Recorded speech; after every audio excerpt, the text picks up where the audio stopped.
अस्सलाम वालेकुम। कैसे हैं आप सभी? उम्मीद करते हैं आप सब ठीक होंगे। तो स्वागत है आपका मेरे चैनल नूरे ज़िंदगी में। उम्मीद करते हैं आपको वीडियो पसंद आएगी। तो चलिए शुरुआत करते हैं मेरी प्यारी सी किचन गार्डन में, जिसमें बहुत ही अच्छे और अच्छी क्वालिटी वाले येलो कलर के वाटरमेलन लगे हुए हैं। और ये एक और देखिए बेल, मुझे इसका नाम नहीं पता चल रहा है कि इसका नाम क्या है। और ये छोटी सी किचन गार्डन, ये सारे इसमें थोड़े से फ्लावर वगैरह हैं। क्या आप सबको भी गार्डनिंग का शौक़ है? मुझे तो देखो बहुत ज़्यादा शौक़ है। मुझे तो देखो जहाँ भी जगह मिलती है मैं वहाँ पर पेड़ लगा देती हूँ, चाहे कैसी भी पेड़ हो। ये नहीं है कि नर्सरी से ला के ही लगाती हूँ, जहाँ भी मुझसे पॉसिबल हो पाता है वो मैं लगा लेती हूँ।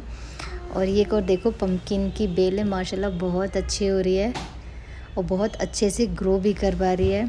अभी इसमें देखो फ्लावरिंग स्टार्ट हो जाएगी, फिर देखते हैं फ्लावरिंग हो जाएगी तो फिर फ्रूटिंग भी आ जाएगी।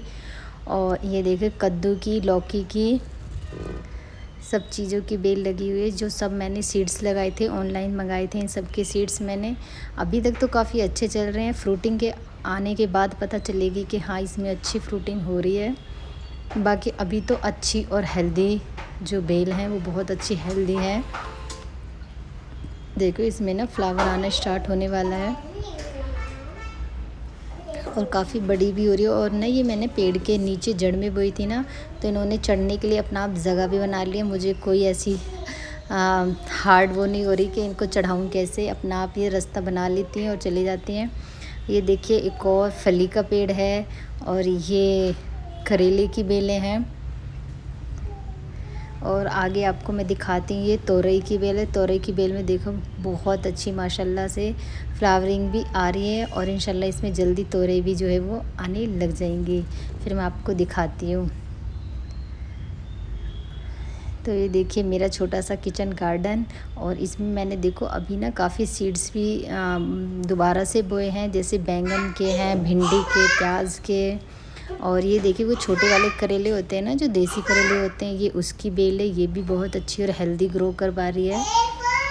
तो इसी तरीके से मेरा छोटा सा किचन गार्डन है। और ये देखिए नेक्स्ट व्लॉग है, मैं आपको थोड़ा सा अपना मॉर्निंग का रूटीन दिखा रही हूँ कि मेरा सुबह का मॉर्निंग का रूटीन कैसा होता है।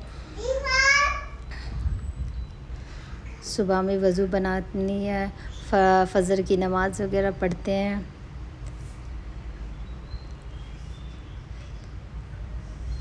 जो मॉर्निंग का रूटीन है ना, वो रोज़ देखो बिल्कुल सेम और एग्जैक्टली उसी टाइम पे खड़ा होना, फिर नमाज़ पढ़नी, फिर तस्बीह पढ़नी, फिर कुरान शरीफ की तिलावत करनी। बस इसी तरीके का मेरा जो मॉर्निंग का रूटीन है वो रहता है। उसके बाद मैं चाय बनाती हूँ। आगे मैं आपको अपना थोड़ा सा मॉर्निंग रूटीन दिखा देती हूँ कि मैं क्या क्या करती हूँ सुबह में और मैं किस तरीके से अपने काम को मैनेज करती हूँ। नमाज़ पढ़ने के बाद फिर मैं तस्बीह पढ़ती हूँ। जो भी मुझे सुबह में तस्बीह पढ़नी होती है वो मैं तस्बीह पढ़ती हूँ। उसके बाद मैं सूरह यासीन की तिलावत करती हूँ। ये मेरा फ़िक्स है। यासीन शरीफ, सूरह यासीन शरीफ तो मैं बिल्कुल पढ़ती ही पढ़ती हूँ। और यासीन शरीफ पढ़ने के बाद जो मेरा अपना सबक होता है, जहाँ पर मेरा सबक चल रहा होता है, फिर मैं वो पढ़ती हूँ। चाहे मैं 4 रुकू पढ़ूँ, 5 रुकू या 2 रुकू या 1 ही रुकू, जितना मेरे से हो पाता है, जितना मुझे टाइम मिल पाता है। बच्चे नहीं जगते हैं तब तक मैं पढ़ती रहती हूँ। तो अभी देखिए मेरा ना 6वां 7वां पारा जो है वो मेरा लग रहा है।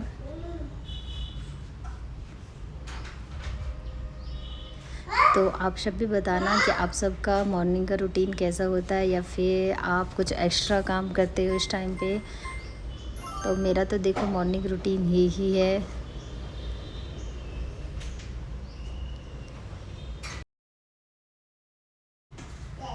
तिलावत हो जाने के बाद फिर मैं जो मेरी जानमाज़ है ना, मैं इसको फ़ोल्ड करती हूँ।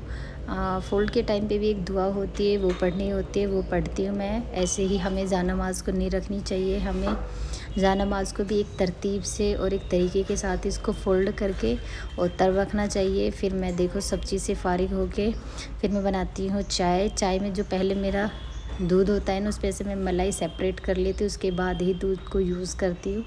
चाहे मुझे चाय बनानी हो या कॉफ़ी बनानी हो या फिर मिल्क शेक बनाना हो, जो भी मैं यूज़ करती हूँ वो सब मैं मलाई हटाने के बाद ही करती, क्योंकि ना तो मेरे बच्चों को मलाई वाली दूध चाय पसंद है, ना ही मेरे हस्बैंड को। तो ये मैं अलग ही रखती हूँ, फिर इसको सेपरेट कर देती हूँ।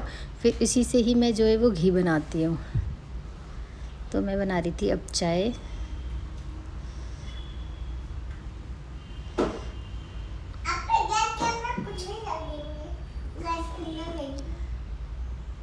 चाय वगैरह करने के बाद फिर सबको नाश्ता वगैरह देने के बाद फिर मैं, जब मेरी चाय बन रही होती तो मैं गैस इसकी ना सिम कर देती हूँ। उसी टाइम पे मैं अपने घर में ना झाड़ू निकाल लेती हूँ, झाड़ू लगा लेती हूँ सारे घर में सुबह की। मैं आगे आपको दिखाती हूँ उसी टाइम पे, जैसे चाय में चाय पत्ती वगैरह डाल के, अदरक डाल के उसको सिम कर देती हूँ। फिर चाय बनती रहती है और फिर मैं साथ के साथ जो है घर में से वो झाड़ू निकालती हूँ, क्योंकि सुबह बासी झाड़ू निकालनी भी हमें बहुत ज़्यादा ज़रूरी है। और जब भी आप कोई भी काम करें या झाड़ू वगैरह निकालें तो आप बिस्मिल्लाह ज़रूर पढ़ लें। उसके बाद मैं फिर बनाती हूँ, जैसे शाम को दलिया वगैरह बनाती हूँ, महरी बनाती, तो उसके लिए मुझे लस्सी बनानी होती है।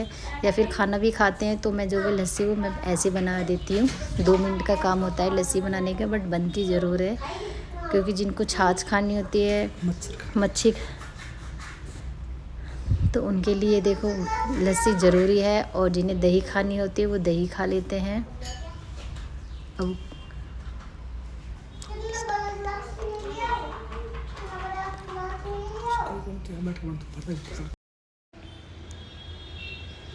पहले तो ना जो हमारी जो दही होती है ना, पहले मैं उसको चलाती, वो जब अच्छे से फिट जाती है ना, उसके बाद फटने जब वो अच्छे से चल जाती है, जब उसकी लस्सी बन जाती है, उसके बाद मैं इसमें पानी डालती हूँ।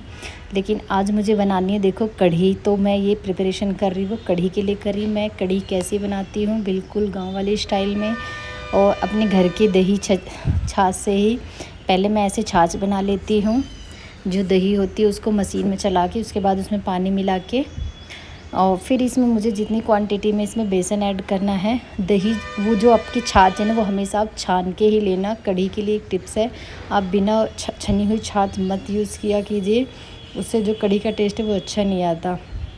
तो देखो मैंने छाछ में 2 चम्मच बेसन ऐड कर लिया है। ये मैं अपनी थिकनेस के अकॉर्डिंग कर, देखो किसी को तो बहुत पतली कढ़ी पसंद होती है और किसी को बहुत ज़्यादा थिक वाली पसंद होती है। मुझे देखो थोड़ी मीडियम, ना तो ज़्यादा बिल्कुल पतली के एकदम पानी जैसी हो, और ना ही बिल्कुल इतनी थिक के वो ना अच्छे से चम्मच में आ भी ना पाए। तो इसलिए देखो मैंने चूल्हे पे, और वो भी मिट्टी की हांडी में, बेसन के अंदर छाछ, बेसन, और उसमें मैंने जो हमारे बेसिक मसाले होते हैं ना, वो डाल के मैंने उसको गैस पे चूल्हे पे रख दिया था, मिट्टी की हांडी में जो मैं कढ़ी बना रही हूँ। उसके बाद मैंने पकौड़ियों की प्रिपरेशन कर दी। देखो मुझे थोड़ा टाइम कम मिल पाता है, थोड़ा इग्नोर कीजिएगा, क्योंकि मेरे इन-लॉज़ घर पे आए हुए हैं, तो उनकी वजह से ना मुझे कम ही टाइम मिलता है। टाइम मिल जाता है लेकिन उनके सामने कैमरे से वीडियो बनानी बहुत मुश्किल हो जाती है, तो इसलिए थोड़ी थोड़ी क्लिप रह जाती हैं। तो कढ़ी वगैरह मेरी अच्छे से खदक गई थी, बन गई थी। उसके बाद जो मैंने चूल्हे पर ही पकौड़ियों की प्रिपरेशन करी थी, पकौड़ियों में मैंने बिल्कुल सादा सिरे बेसन में नमक, मिर्च और हल्दी डाली थी, उसके सिवा कुछ नहीं डाला। और इस तरीके से मैंने जो पकौड़ियाँ हैं वो अपनी बना के तैयार कर दी। साथ के साथ ये कढ़ी देखो हमारी बिल्कुल एकदम बन चुकी है, ना तो ज़्यादा थिक है ना ज़्यादा पतली, इसी टाइप की आपकी परफेक्ट कढ़ी होनी चाहिए। आपको अगर फुल रेसिपी चाहिए कढ़ी की मिट्टी की हांडी में किस तरीके से बनती है, तो वो मैं आपको ज़रूर दूंगी। आप मुझे कमेंट कर दीजिएगा कि मैं किस तरीके से कढ़ी बनाती हूँ। और वास्तव में मिट्टी की हांडी में जो कढ़ी थी वो बहुत ही अच्छी बनी थी, बहुत ही टेस्टी भी बनी थी। जो मेरा ड्रीम था मिट्टी की हांडी में खाने बनाने का, वो मेरा कंप्लीट हो चुका है। उसके बाद मैंने कढ़ी में तड़का दे दिया था। और ये था आज बेटी का सेकंड डे। इसमें मुझे एक और प्रोजेक्ट बनाना था। इतने प्रोजेक्ट मिलते हैं ना डे बाय डे नया। तो एक पोट बनाना, उसमें आपको ना कोई भी छोटा या बड़ा प्लांट्स लेके जाना, जिसमें आपको ना रूट्स भी, लीव्स भी, फ्लावर भी आपको सारा दिखाना है। तो इसमें देखो मैंने एक छोटा सा पोट लिया, मिट्टी खाद वगैरह डाल के, छोटे छोटे से मेरे पास प्लांट्स थे तो वो मैंने इसमें लगा दिए। देखो बिल्कुल ऑर्गेनिक लग रहा है ना, एकदम रियल, क्योंकि एकदम था भी रियल। इसकी मेरी बेटी की मैम थी, बहुत ज़्यादा खुश हो गई थी कि बहुत अच्छे और नीट एंड क्लीन तरीके से आपकी मम्मा ने तैयार करके दिया है। और ये देखिए मेरी छोटी बेटी ने ना एक नई चीज़ सीखी है, बिल्कुल ऐसे नाराज़ होना। हर बात पे ना वो रोती नहीं है, ना वो गुस्सा करती, ना वो चिड़चिड़ाती है, बस वो अपने ना मुंह को नीचे करके और हाथों को ऐसे रख के बैठ जाती है कि मैं नाराज़ हूँ, मैं गुस्सा हूँ। और ये देखिए माशाल्लाह माशाल्लाह उदयपुर में मानसून आ चुका है। उदयपुर में माशाल्लाह बहुत अच्छी बारिश हो रही है, बहुत अच्छा मौसम हो रहा है। तो इसी टाइम पे हम अपनी बेटी को स्कूल ड्रॉप करने के लिए जा रहे थे बारिश में, क्योंकि हम उसकी छुट्टी नहीं कराते। और ये देखिए सामने उसका स्कूल है, उसकी क्लासेस वगैरह ऊपर ही लगती है। तो हम उसको बिल्कुल ना गेट पे ही छोड़ के आते हैं आराम से। और रियली उसकी मैम ने ना उस प्रोजेक्ट की बहुत ज़्यादा तारीफ़ करी थी। आप अपने बच्चों के लिए अगर कुछ भी प्रोजेक्ट बनाते हो, कुछ भी काम करते हो, तो थोड़ा मेहनत से, थोड़ा पेशेंस से किया कीजिए, ताकि बच्चे को बहुत ज़्यादा अप्रिशिएट भी मिले और एक अच्छा इंप्रेशन भी पड़ता है उससे। और ये मैं आपको ना बारिश के बाद का व्यू दिखा रही हूँ। बारिश भी हो रही है हल्की हल्की, देखो बारिश भी हो रही है और कितना अच्छा मौसम एकदम। देखो अल्लाह की रहमत की तो बात ये लगी होती है। घरों में इतनी रौनक ही आ जाती है, इतनी अच्छी चमक आ जाती है ना, फिनिशिंग, कि क्या ही बताऊँ मैं। तो अल्लाह की रहमत है ये भी एक। अगर ये हो तो बहुत अच्छा, ना हो तो भाई देखो सबका जीना मुश्किल हो जाता है। इतनी गर्मियाँ हो गई थी, बहुत ज़्यादा, पब्लिक बहुत परेशान थी। अब जाके पब्लिक को राहत आई है सबको। और आज देखो बारिश हो रही थी, और बारिश के मौसम में भुट्टा ना खाएं ऐसा तो हो ही नहीं सकता। तो मैंने बनाई थी सबके लिए। मेरे लॉज भी आए हुए हैं, देखो सास ससुर भी आए हुए हैं, तो उनके लिए, बच्चों के लिए, हस्बैंड के लिए, सब के लिए मैंने ये भुट्टा है ना वो भुनी थी। वो भी बिल्कुल चूल्हे पे और देसी तरीके से, जैसे बाहर मिलती है ना आपको कोयले की आग पे भुनी हुई। आगे मैं आपको दिखाती हूँ मैंने कैसे कैसे करी। तो देखो कितनी अच्छी एकदम फ्रेश मक्का। और ये फर्स्ट सीज़न की जो पहली मक्का, एक बार मक्का खाई थी, वो मैंने पीहर में खाई थी, मेरे पापा लेके आए थे। और यहाँ पे देखो हस्बैंड लेके आए। और आग देखो कितनी अच्छी हो रही थी कोयलों की। तो बहुत ही अच्छी जो है वो हमारी मक्का एकदम भुनी थी। देखो आपको ना आग पे ऐसे रखनी है। अगर आपकी आग बुझ जाती है, धुएँ ज़्यादा हो जाते हैं ना, तो आपको कोई भी गत्ता या कोई पंखा छोटा सा वो लेना और उससे हवा करते रहो। तो क्या है, कोयलों में आग बनी रहती है और उससे आपकी मक्का बहुत अच्छी भुनेगी। हमारे इसको भुट्टा भी बोलते हैं, मक्का भी बोलते हैं, दोनों चीज़ बोलते हैं। आप सब बताना आपके यहाँ इसको क्या बोलते हैं। हमारे यहाँ इसको मक्का भी बोल लेते हैं, भुट्टा भी बोल लेते, दोनों तरीके से बोल लेते हैं। देखो आप इस तरीके से हवा करोगे ना, तो आपके कोयलों में आग बनेगी अच्छे से, और आपका मक्का बहुत अच्छी भुनेगी, अंदर तक से ना अच्छे से भुन जाएगी। ऐसा नहीं ऊपर ऊपर भुन गई, काली हो गई, और अंदर से आपकी मक्का वो कच्ची, ऐसे नहीं रहेगी। अगर आप ऐसे आग पे हवा करोगे ना, तो आपकी बहुत अच्छी मक्का भुनेगी। और ये देखो मेरा ना ये दूसरा सेकंड चूल्हा, इस पर मैं मिट्टी लगाने वाली, क्योंकि बाहर देखो बारिश हो रही है। वो वाला चूल्हा है वो बारिश में भीग जाएगा, इसलिए वो चूल्हा तो मैंने बंद करा है जिसमें मैं खाना बनाती। ये एक और मैंने ना टेम्परेरी जुगाड़ बनाया है अंदर घर में नहीं, ऐसे एक जगह बनी हुई है ना, टीन शेड लगी हुई, उसमें मैंने ये बनाया है। फिर नमक, और इसमें देखो मैंने काला नमक मिला के इस तरीके से लगाया।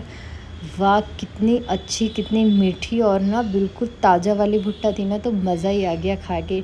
आप इस तरीके से ना जो उसके छिलके होते हैं ना, उसी के ऊपर मक्का रख के दो, तो इससे आपके हाथ भी गंदे नहीं होंगे, और एकदम ऑथेंटिक टाइप जो है वो आपकी मक्का अच्छी भी लगेगी, और किसी को सर्व करते टाइम बहुत अच्छा भी लगेगा। ये देखिए हमारी परफेक्टली जो मक्का है वो भुनकर एकदम तैयार हो गई थी, और बहुत अच्छी लगी थी। आप भी इंजॉय कीजिए इस तरीके से। अगर आपके पास चूल्हा, लकड़ी ये सब नहीं है, तो आप गैस पे भी भून सकते हो। गैस को थोड़ा सिम करके तब आप इसमें भून सकते हो।